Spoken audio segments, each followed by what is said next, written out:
Hi dear students, welcome back my YouTube channel study fast session. आज का हमारा विषय है मैथ।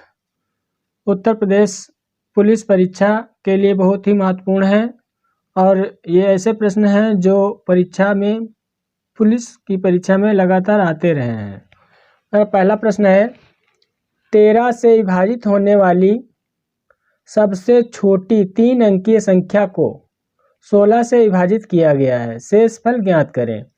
यानी 3 अंक की कोई संख्या है, वो है 3 अंक की कोई संख्या 13 से विभाजित हुई है और सबसे छोटी संख्या है। तो 13 से विभाजित होने वाली सबसे छोटी संख्या 104 है, क्योंकि 13 का हम 8 बार पहाड़ा पढ़ते हैं तो कितना आ जाता है 104। 13 अट्ठे 104 और 13 सत्ते 91 होता है, जो कि 2 अंक की होती है, और 13 अट्ठे 104 यानी 104 जो है ये 13 से विभाजित होने वाली संख्या है। यानी 8 बार में 104 13 से विभाजित हो जाता है। फिर कह रहे हैं कि 16 से विभाजित किया गया, यानी यही संख्या जो है 104 जो है इसको 16 से विभाजित किया गया, और जब इसे 16 से विभाजित किया गया तो पूछा जा रहा है कि शेषफल कितना होता है। अब इसी 104 को हम 16 से विभाजित कर दें तो कितना आ जाएगा, 16 एकम 16 आ जाएगा। कितना आ जाएगा, 16 छक्का 96, और 104 में से हम 96 घटा देंगे तो कितना आ जाएगा, 8 आ जाएगा। यानी 8 आ जाएगा शेष में और 16 से भाग हो जाएगा। यानी हमारा भाजक जो है कितना है, 16 है, और भागफल जो है वो है 6 और शेषफल कितना है 8। तो उत्तर कितना आ गया, 8। तो ऑप्शन डी सही है, ऑप्शन डी सही है। अगला प्रश्न है, निम्नलिखित में से कौन सा न्यूनतम 2 पूर्णांकों का योग है जिसका गुणनफल 64 है।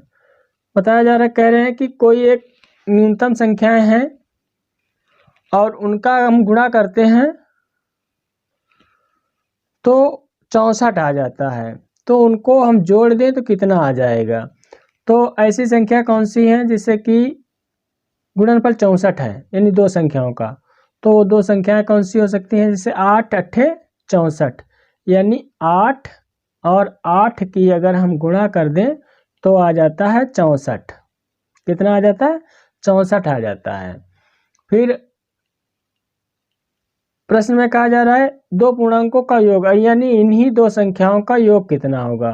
तो 8 में 8 जोड़ देंगे तो कितना आ जाएगा, 16 आ जाएगा। तो ऑप्शन कौन सा सही है, ऑप्शन डी सही है, 16 आ जाएगा। अगला प्रश्न है,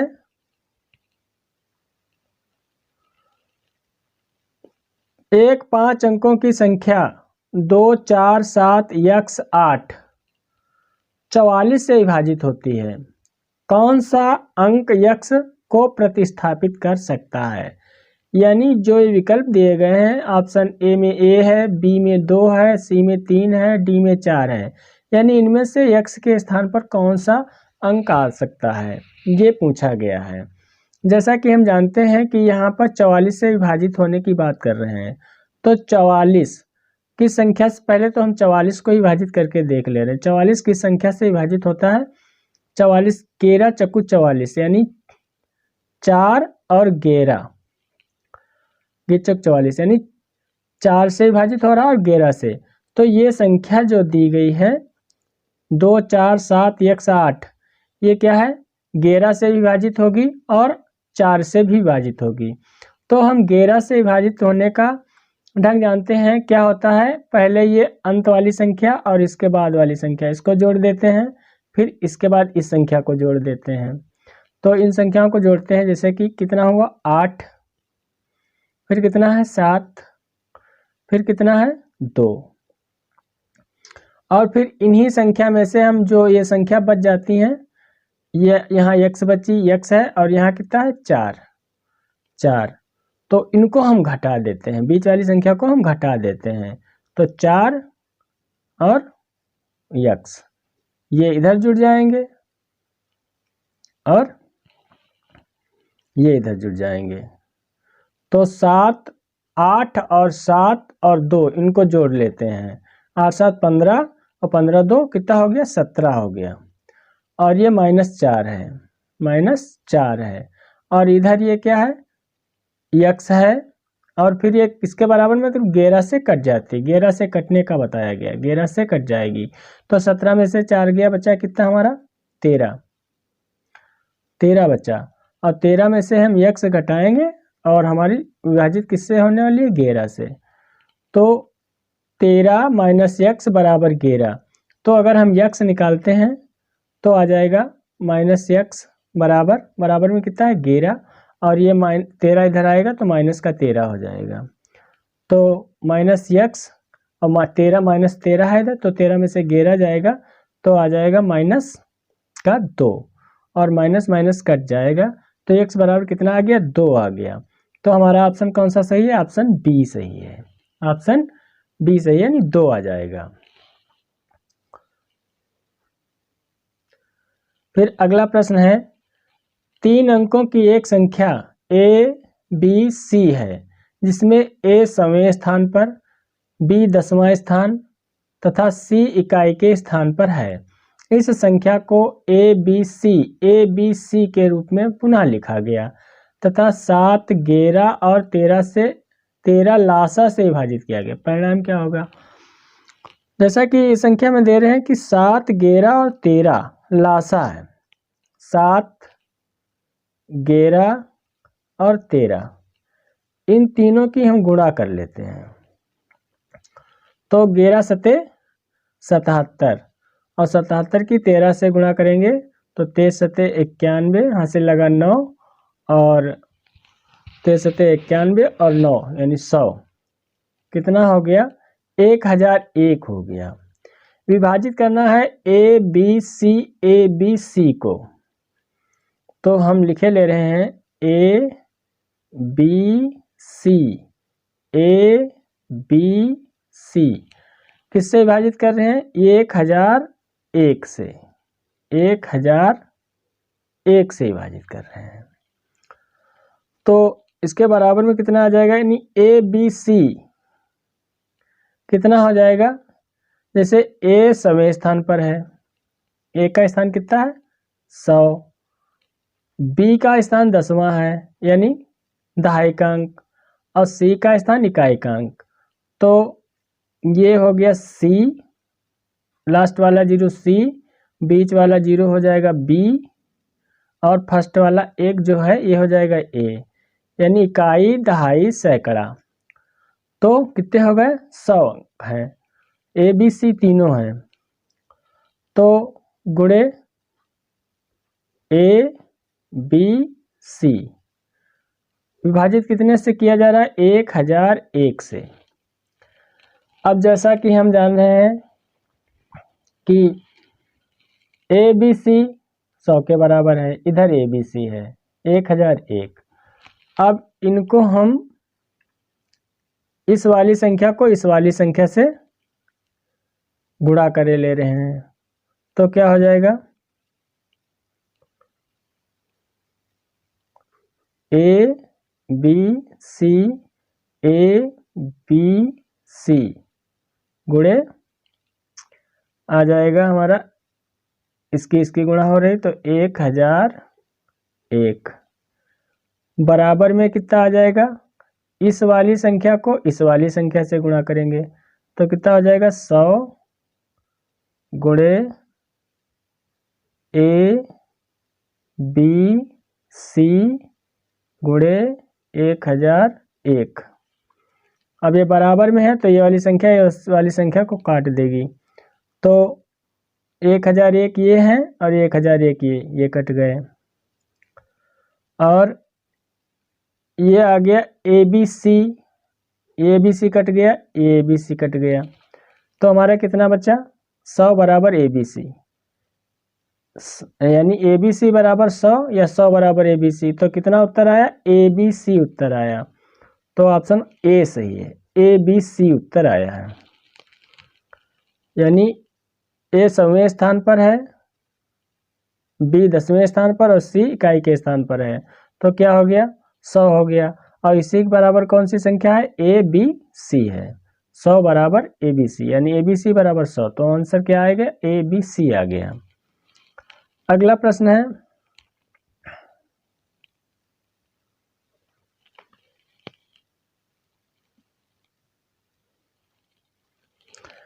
निम्न में से कौन सी अभाज्य संख्या नहीं है।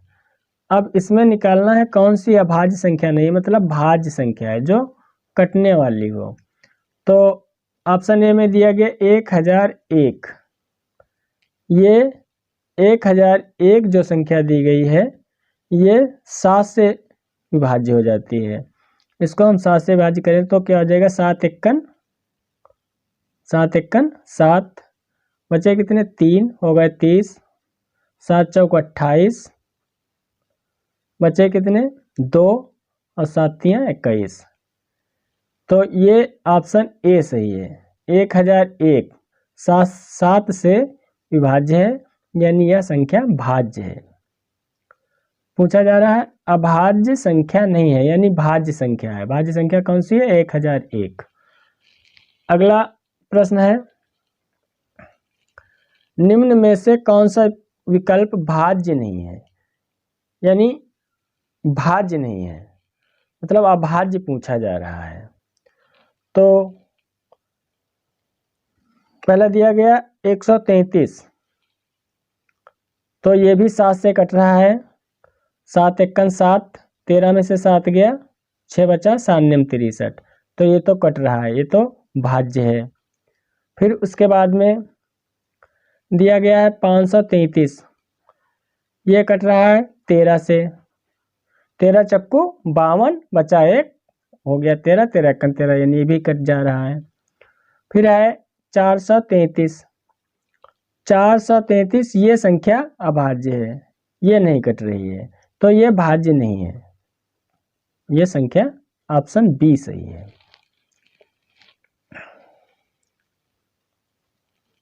अगला प्रश्न है, नीचे दी गई कौन सी संख्या 12 से पूर्णतः विभाज्य है, यानी ये इतनी संख्याएं दी गई, इनमें कोई एक संख्या है जो 12 से पूरी तरह से कट जाती है, ये पूछा गया है, और वो संख्या कौन सी है।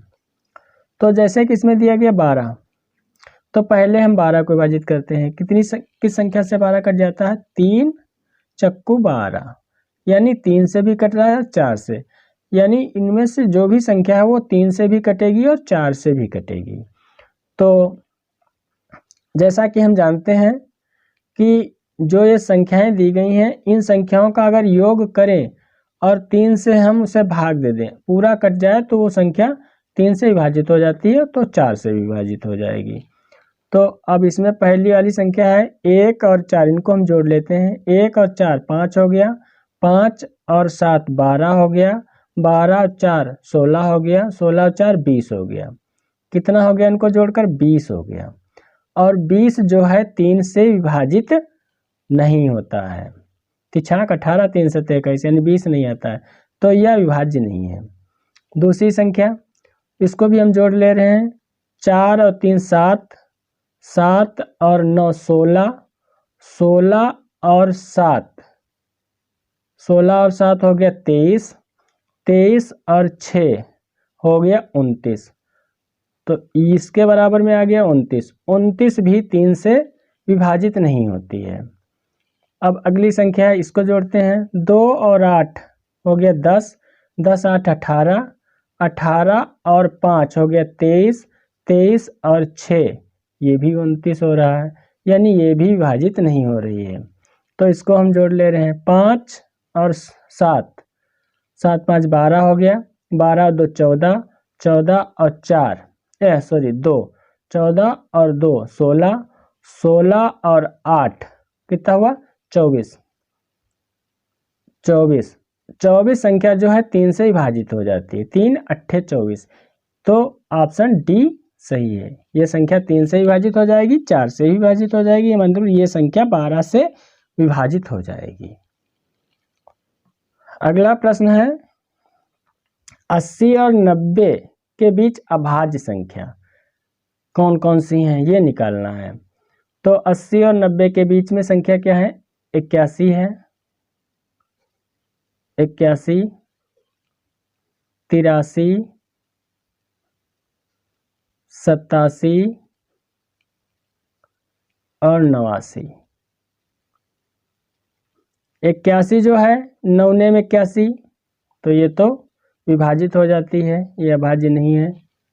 फिर आ गया 83, ये अभाज्य है, 83 विभाजित नहीं होती है। फिर उसके बाद में है 87, 87 3 से विभाजित हो जाती है, 3 दूनी 6, 3 9 27, तो ये विभाजित हो जाती है। फिर ये बच गया 89, 89 विभाजित नहीं होती है, तो 83 और 89 ये दो संख्याएं विभाजित नहीं होती, 83 और 89, तो ऑप्शन डी सही है, ऑप्शन डी सही है।